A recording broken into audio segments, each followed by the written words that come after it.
I'm Chris Avellone. I'm a creative director at Obsidian Entertainment, and I'm also working as a senior designer on Fallout New Vegas. With Fallout New Vegas today, we're actually taking players on a tour of the actual strip for Las Vegas. We wanted to showcase what New Vegas is like in the post-apocalyptic world.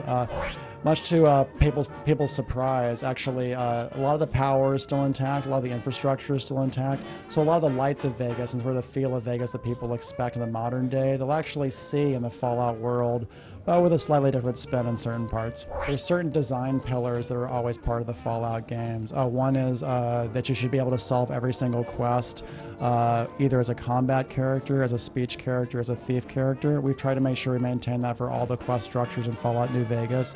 You'll be able to go through the entire game without killing anybody. You'll be able to talk your way through the game, stealth your way through the game, or just completely murder your way through the game. We try to make sure that was there. We try to make sure there's a lot of exploration, just as there were in all the Fallout games. We try to make sure that all your character background choices and character creation mattered and had an absolute reactive impact in the world. So you start the game as a courier in the Mojave Wasteland, and your entire job is to deliver package from location to location. Which in the Mojave Wasteland is a pretty dangerous job, which pays well. But as you find out, one of the risks associated with it is you can be grabbed by raiders, held hostage, your stuff stolen.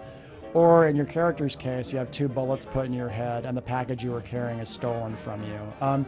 You spend the next few weeks in a small town of Good Springs recuperating from your wounds. And then you go out to go find out who this guy in the bad checkered suit was, why they wanted you dead, and make sure they don't do it to you again. And that package you were carrying, I wonder what was in it that would make him want to come after you like that. And after that, you deal with all sorts of factions across the wasteland, head to New Vegas, and head to a pretty climactic endgame. Tell us a little bit more about the hardcore mode which you've put in Fallout New Vegas and why it's there, and what players can look forward to if they do play hardcore mode. Well, one of the things they can look forward to is if they're not prepared for hardcore mode, they could die within a minute. We discovered that during our first balance pass, one of our designers died seriously within 60 seconds of the hardcore mode. So the big changes that hardcore mode does is, first off, ammo has weight. Stim packs and other healing items take a while to heal you, as opposed to instant heals, which, if you ever played Fallout 3's combat, not being able to instantly heal in combat is a big tactical change. You have to worry about dehydration. You have to worry about resting.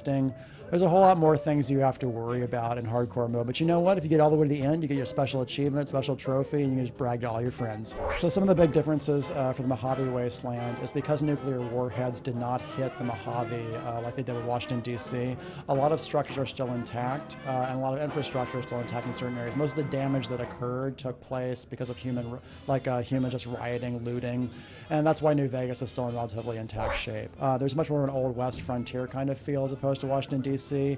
There's a lot more vegetation in the environment, a lot of which you can gather for crafting recipes. So the entire sort of visual and color theme that you're going to see in the game, all the way from the skybox all the way to the horizon, is just different from the East Coast, Washington, D.C. Our project director, Josh Sawyer, paid a lot of attention to visual reactivity in the interface in terms of combat and in just about every single respect of the system. So one thing that we've tried to do is, for example, in combat, red shields will pop up if a particular weapon you're using isn't effective against a particular enemy, like if they're heavily armored, armor-piercing rounds or whatever. There's a lot more iconic identification for skill set usages, like guns versus energy weapons now have like icons associated with them. A lot of more feedback to the player, allowed them to organize sort of their systems and their stats more effectively, and there was a lot of conscious decisions with regards to that. The morality system kind of takes a turn in a lot of different ways in New Vegas. The first thing is the entire approach of the storyline itself. You're not actually presented with a big bad guy in New Vegas at all. You're presented with a situation, and then you examine each faction's beliefs and philosophies and decide what closest matches your players' beliefs, decide who to support and why, or support none of them at all. So that's one aspect, in the sense that you're not going after an evil bad guy. It's not that cut and dry. Nothing in the Mojave Wasteland is. We do still have the karma system, but it's complicated by a new mechanic we've added called reputation, which is isolated per each community and each faction. And depending on what level, either of hated or good you are with each faction over the course of the game and all the way to the end of the game, that causes pretty dramatic changes in the environment.